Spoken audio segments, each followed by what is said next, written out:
Rock told me not to say anything.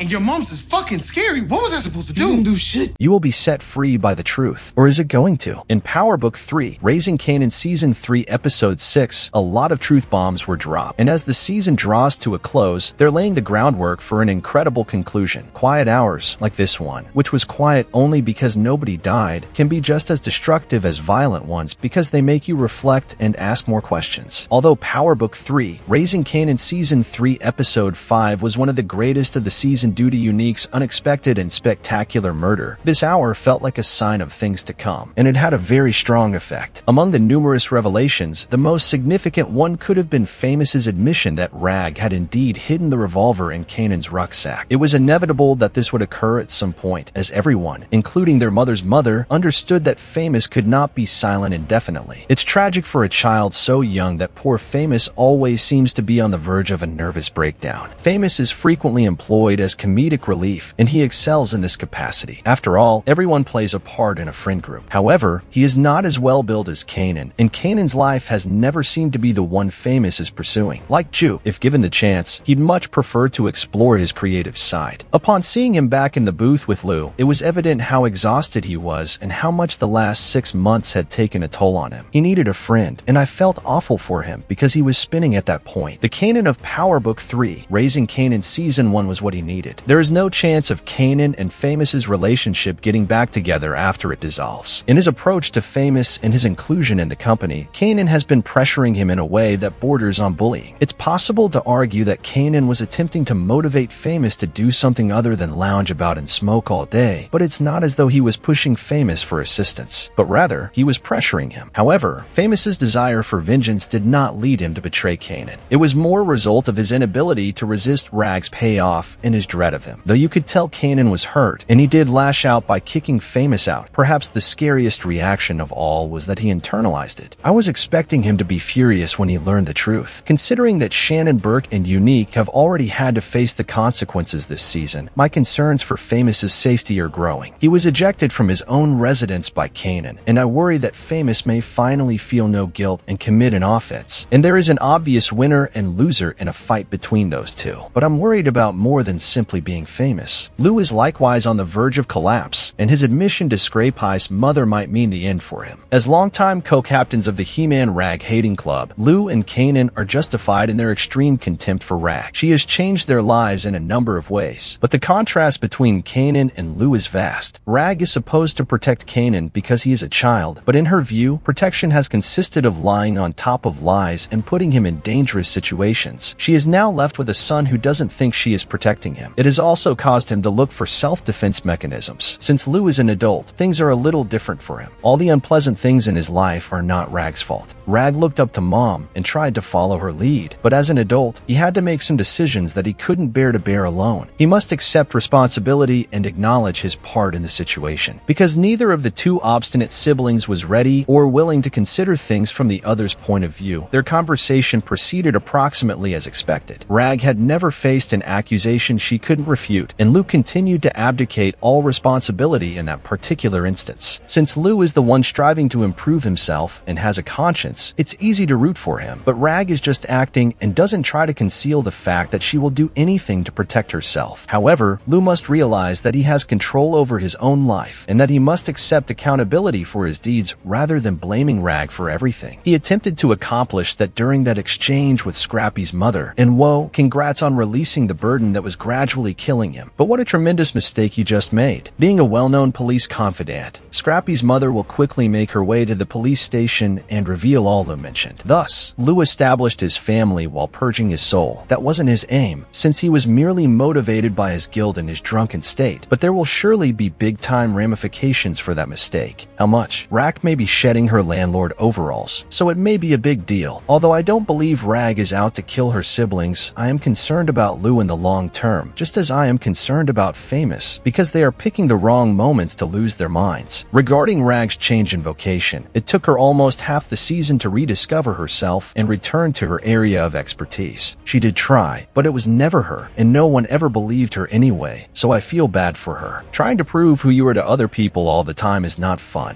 And while this does not imply that you should give up because it isn't working, what other options are there? The alternative for Raquel Thomas is to seem as though she loves running a small strip mall and shooing away shady police officers. It was inevitable that she would return to the business since, at this point, resisting the need to do otherwise would cause more problems than it would solve. Also, since Unique was no longer around, she had easy access to Stefano. The way they handled Unique's departure was a little strange, and it only made conspiracy theorists like myself question whether Unique had survived at all, given the pieces of his skull lying around. Since the body hasn't been found, it's possible that he amnesiacally emerged from his death pit and is being cared for by a rural New York survivalist couple, unaware of his identity or origins. I'm 99% positive that Unique is no more, but there will also be a tiny bit of uncertainty until we see that body. Rag will always be Rag. Therefore, he wasn't as upset about it as I had assumed. Though she wouldn't cry, she wanted to let Howard know that she was thinking of him. When Ronnie's involvement is discovered by Rag, especially when she learns that he is working closely with Kanan, the stage is set for their eventual conflict. Ronnie is so wild, man. He's simply this walking danger that consistently gets his way in town. I thought Ronnie was looking at Kanan earlier in the season as a means of eventually getting close to Rag. Perhaps it was at first, but he soon began to scout him and found someone to assist him in starting the company. It makes great business sense to bring in Snaps and Pop with their funds, connections, and expertise. Even if he didn't really have to, it wasn't a bad idea in the long run to keep Juliana out of things. However, Ronnie is erratic. You have to question how a long-term agreement between Kanan and Ronnie will work out when you combine that with his long-standing hatred of Rag, which is very different from the kind of hate that Kanan and Lou share. They'll all be competing with one another now that Rag is back in the game. And if we thought Rag and Unique's arguments were ridiculous, this next fight might get really explosive. Consider the existing state of affairs. Ronnie is a partner with Kanan. Rag is back in the game with Stefano's support. The task force is focusing on Marvin, and they don't care about fake news regarding Crown. Lou told Scrappy's mother outright that Rag killed her.